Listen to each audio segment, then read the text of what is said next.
C'est l'heure de votre édition d'information sur nos télévisions, mesdames, messieurs, bienvenue.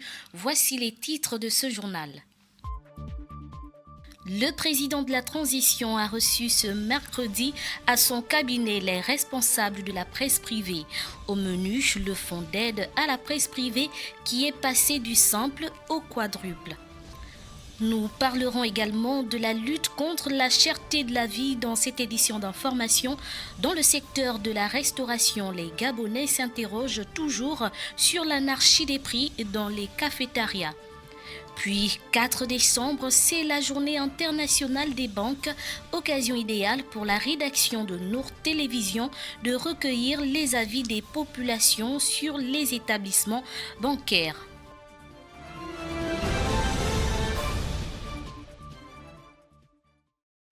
Nous ouvrons cette édition d'information au Palais Rénovation où le président de la transition, Brice Clotaire Oligui Nguema, a échangé avec les représentants de la presse privée en présence du ministre de la Communication et des Médias, Laurence Ndong. Au menu des discussions, la subvention promise à la presse privée. Le président a réaffirmé son engagement à verser cette aide financière avec l'augmentation annoncée pour accroître le rôle essentiel des médias en tant que quatrième pouvoir. Regardons cet élément de la communication présidentielle. Permettre un fonctionnement optimal des médias, c'est l'objectif visé par la subvention annuelle accordée aux médias de presse écrite en République gabonaise, qui a été revalorisé par le CTRI et le président de la transition. Le président de la transition, le président de la République, chef de l'État, le général Brice Clotaire Oligui Nguema tenait à rassurer la presse privée au sujet de la subvention qu'il leur est allouée chaque année. Cette subvention, l'année dernière, au moment du coup de libération, était à 127 millions. Là, il a décidé lui-même, parce qu'il veut que la presse privée joue son rôle dans le paysage médiatique, parce que quand on est en démocratie, la presse privée a une place importante dans le jeu démocratique. On ne peut pas avoir que des médias publics. Et donc pour aider cette presse privée à se développer, il y a la subvention. Il a décidé lui-même d'augmenter la subvention à 500 millions. Établi à 127 millions de francs CFA sous l'ancien régime, le fonds d'aide à la presse privée est désormais fixé à 500 millions de francs CFA, du simple au quadruple. Elle sera réglée dans les meilleurs délais. Maintenant, cette subvention est en cours de traitement. Habituellement, elle était payée au mois de novembre, donc ne l'ayant pas vu venir, les médias privés, la presse privée s'est impatientée et le président de la République a tenu à rappeler qu'il tiendra parole. Le président de la transition a donc pleinement conscience du rôle essentiel des médias ou du quatrième pouvoir pour une information plus crédible et plus fiable, mais aussi pour la liberté d'opinion et la consolidation de la démocratie en République gabonaise. À la primature, quelques heures avant l'ouverture de la commission mixte de coopération Gabon-Serbie, le Premier ministre, chef du gouvernement de la transition Raymond Dansima a reçu le ministre de la Culture serbe, co-président de la commission. Regardons ce reportage.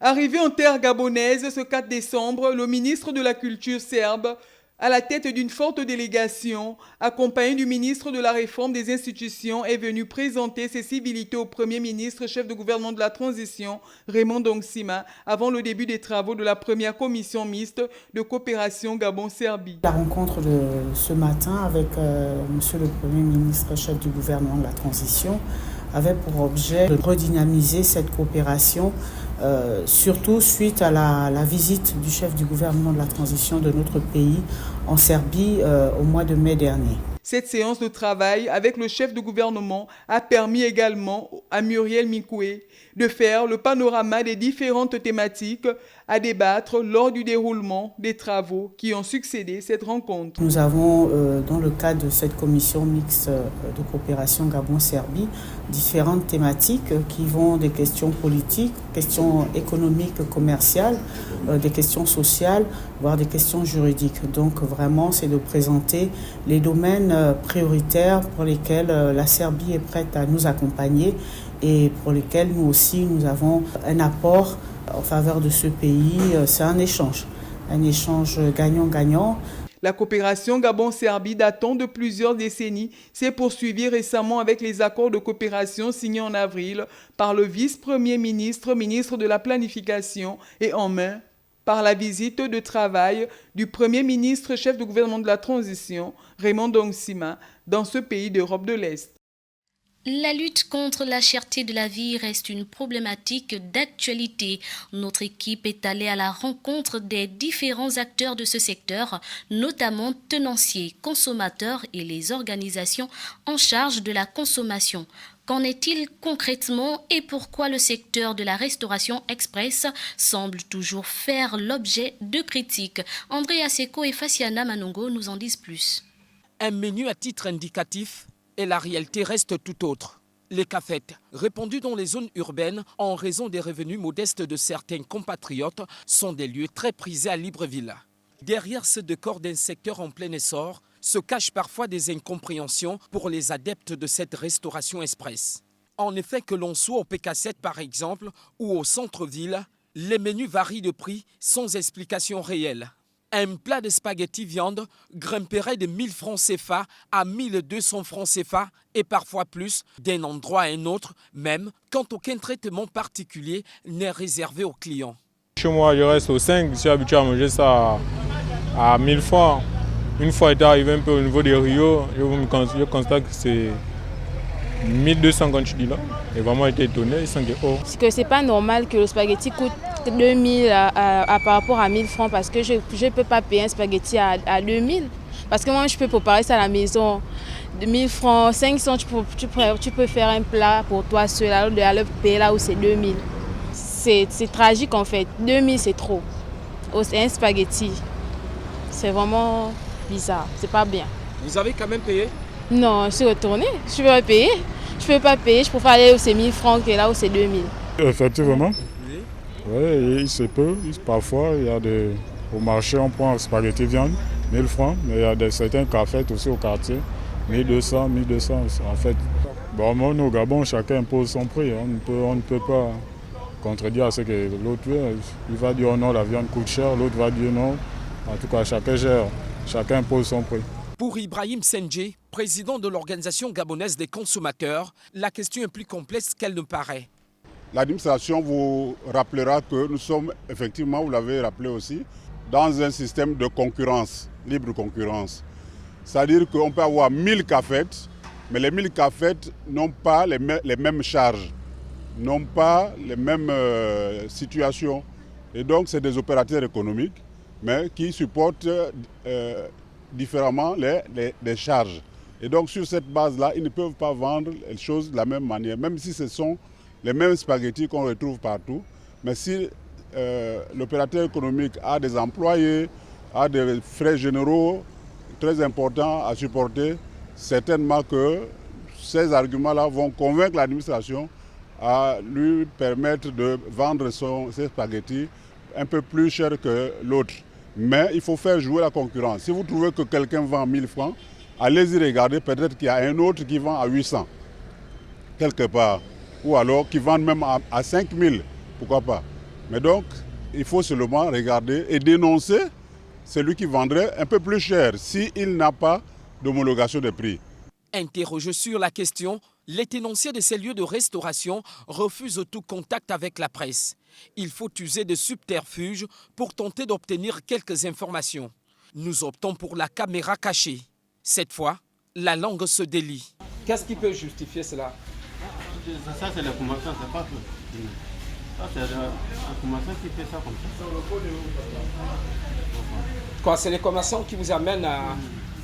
Si tu as acheté la viande de sushère, comme tu veux ajouter quelque chose, tu vas payer pour toi. C'est comme ça en fait. Il y a quand même une homologation. Est-ce que vous devez faire comme bon vous semble parce que vous voulez gagner?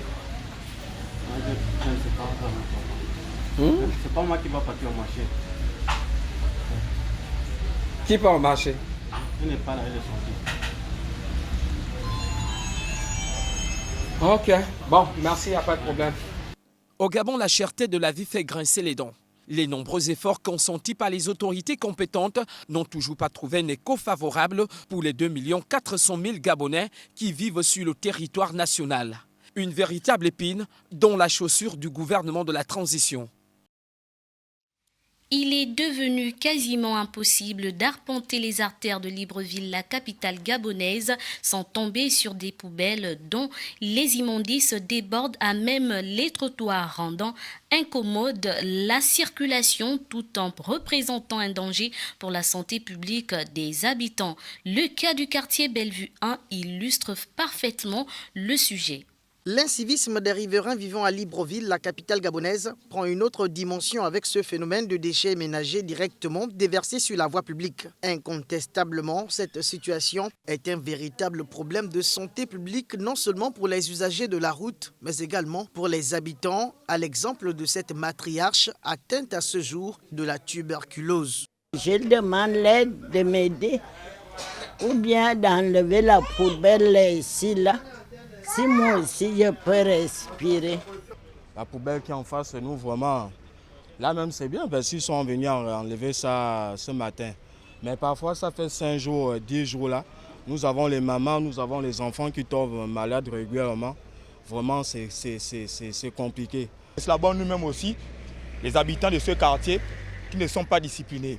Il ne faut pas seulement accuser seulement le maire ou bien parler de l'État. Si déjà nous-mêmes, l'État nous a mis le goudron, pourquoi nous ne pas nous-mêmes appliquer ce que l'État a fait? Ça, c'est une richesse que l'État a fait, qui nous font passer la route ici. C'est aussi nous-mêmes aussi la responsabilité aussi des habitants de ce quartier qui permet de prendre la poubelle et venir jeter ça à côté, alors qu'ils savent que là où nous sommes, on ne doit pas avoir des ordures à côté de nos maisons. Et excusez-moi monsieur, et je voulais dire aussi que la population gabonaise est très négligente. Mohamed est un commerçant de proximité en activité au carrefour Bellevue 1 qui voit son commerce être impacté par ce problème. Il y a même les voisins qui sont en face là, souvent ils s'arrêtent là dès qu'il y a certains qui viennent pour jeter le truc sur la route. Ils nous disent que non, il faut aller là-bas, jeter là-bas, mais certains ne comprennent pas. Certains viennent seulement, ils jettent sur la route, mais dès que là-bas aussi, si c'est plein, sont obligés de jeter sur la route. Ces populations qui ne savent plus à quel saint se vouer appellent à l'intervention de la municipalité afin de voir ces poubelles être déplacées. Nous allons à présent dans le Moyen-Ogooué, à Lambaréné. Après plusieurs tentatives depuis fin novembre, les secours venus de Libreville ont finalement repêché la camionnette avec le corps sans vie du conducteur Glenn Abogué. Le constat a été fait par le procureur en présence des officiers de la police judiciaire. Le ministère reste entier sur les causes de cette chute de la camionnette du haut du pont à Douma dans le premier arrondissement de la commune de Lambaréné.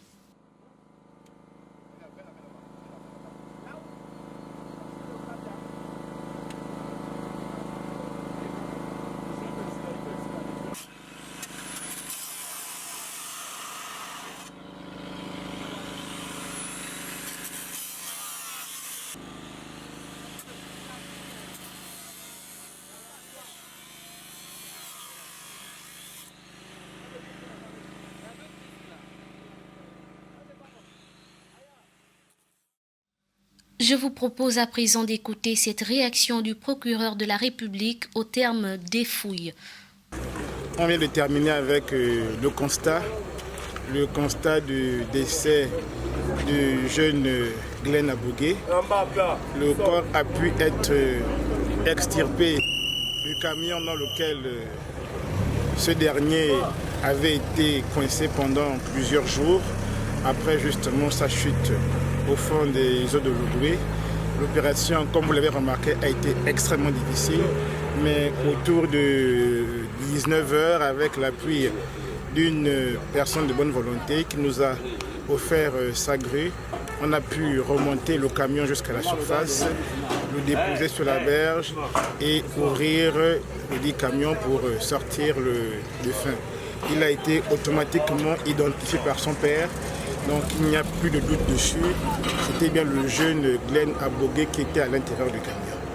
Donc le corps c'était déjà en état de décomposition avancée, donc il a automatiquement été remis à la famille pour le traitement funéraire et ensuite pour les obsèques.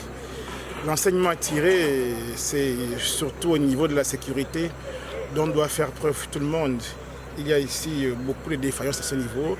L'enquête permettra de situer les responsabilités à tous les niveaux d'intervention. La brigade nautique ainsi que la police judiciaire ont été requises à cet effet. J'attends instamment leur rapport d'activité. Donc pour aujourd'hui, je pense qu'on est arrivé au bout de ce chemin. On est resté pratiquement 5 jours mobilisés parce qu'il fallait obligatoirement qu'on sorte le camion de l'eau. On est enfin arrivé. Ce n'est pas une victoire parce que au-delà de tout, on a perdu un frère, on a perdu un ami, on a perdu un cousin, on a perdu quelqu'un. Mais au moins, on a pu mettre cette personne à disposition de sa famille pour que le deuil puisse être fait.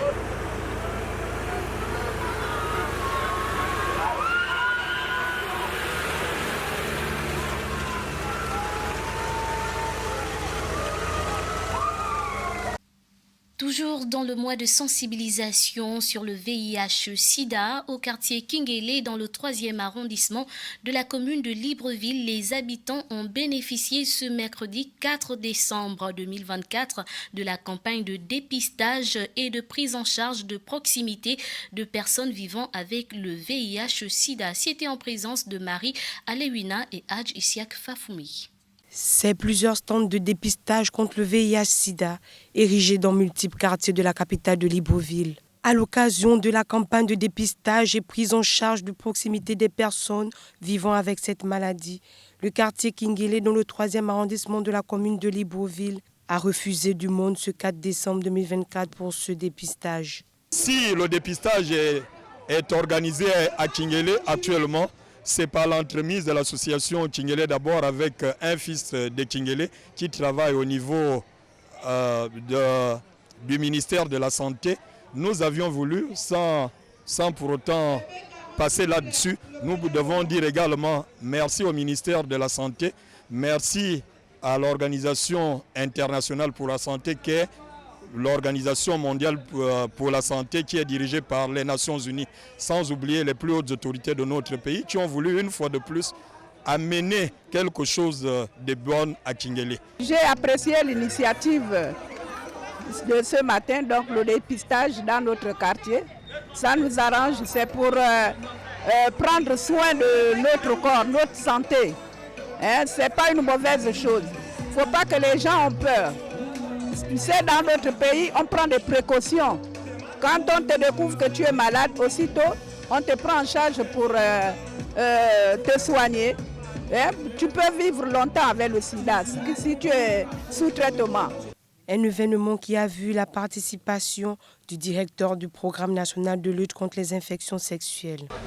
Alors nous sommes au niveau de Kingélé aujourd'hui parce que vous savez que le 1er décembre de chaque année, la communauté internationale célèbre la lutte contre le VIH-Sida. C'est un jour spécial que la communauté a choisi pour pouvoir marquer le combat de cette pandémie que nous vivons depuis 1986. Ça fait pratiquement 38 ans que nous sommes là-dessus, en train de lutter contre cette maladie. C'est un programme, en fait, jusqu'au 19 décembre, nous allons circuler dans les quartiers et offrir l'opportunité à la population de connaître le statut sérologique. Soulignons que le traitement du VIH-Sida nécessite une prise quasi quotidienne d'antirétroviraux. Il est déploré que certains patients semblent éprouver d'un désintérêt à suivre méticuleusement ces recommandations. Toute chose qui contribuerait inexorablement à une hausse de taux de contamination, mais aussi de décès liés à cette maladie. La preuve, ce sont plus de 12 000 enregistrés selon l'enquête démographique de santé en 2022. Le représentant spécial du secrétaire général et chef du bureau régional des Nations Unies pour le compte de l'Afrique centrale, Abdou Abari, est revenu au cours de sa conférence de presse tenue le 3 décembre sur les défis sécuritaires, humanitaires et climatiques qui secouent la sous-région. Par ailleurs, il a salué l'engagement des gouvernements qui œuvrent pour la paix en dépit des crises précitées. Zita Avomo et Jean-Christian Ngoma reviennent sur le sujet.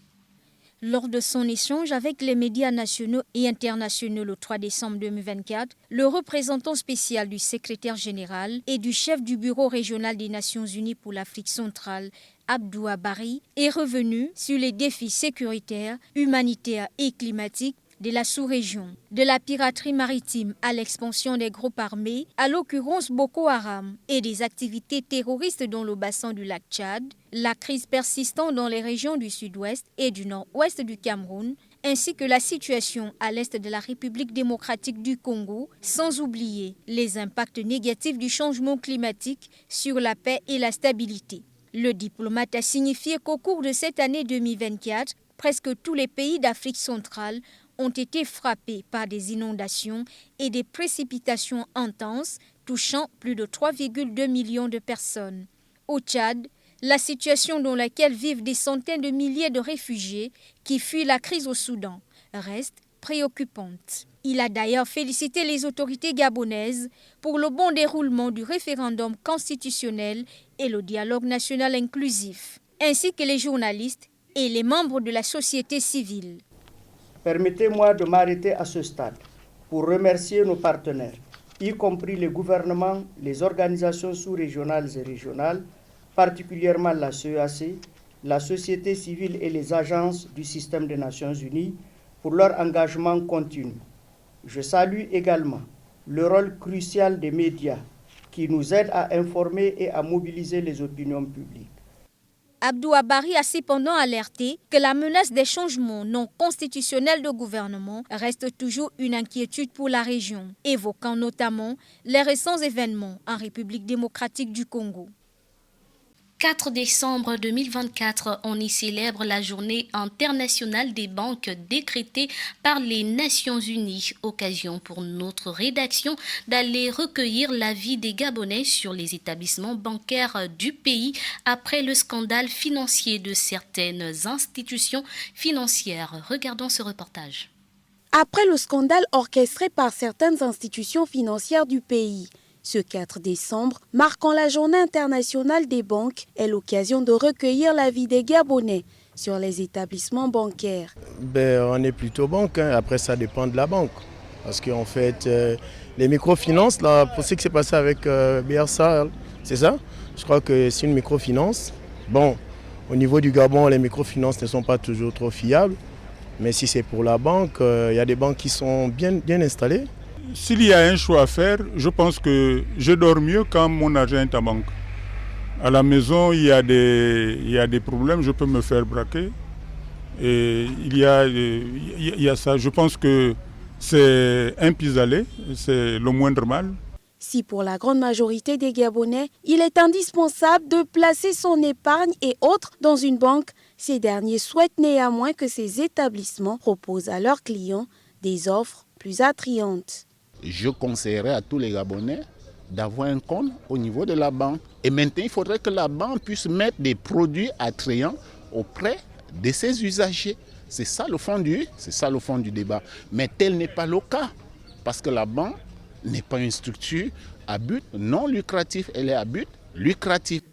Retenons que cette journée à l'honneur des banques a pour but de reconnaître et surtout d'encourager le rôle incontournable des banques dans les projets de développement multilatéraux, mais également dans le développement durable.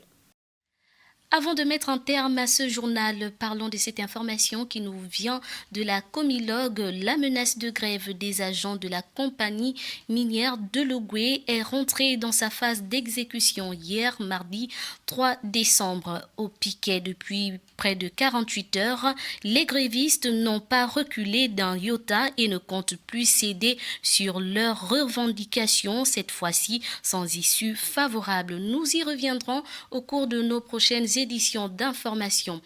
Voilà qui met un terme à cette édition d'information sur Nour Télévision. Je vous dis à très bientôt. Restez câblés.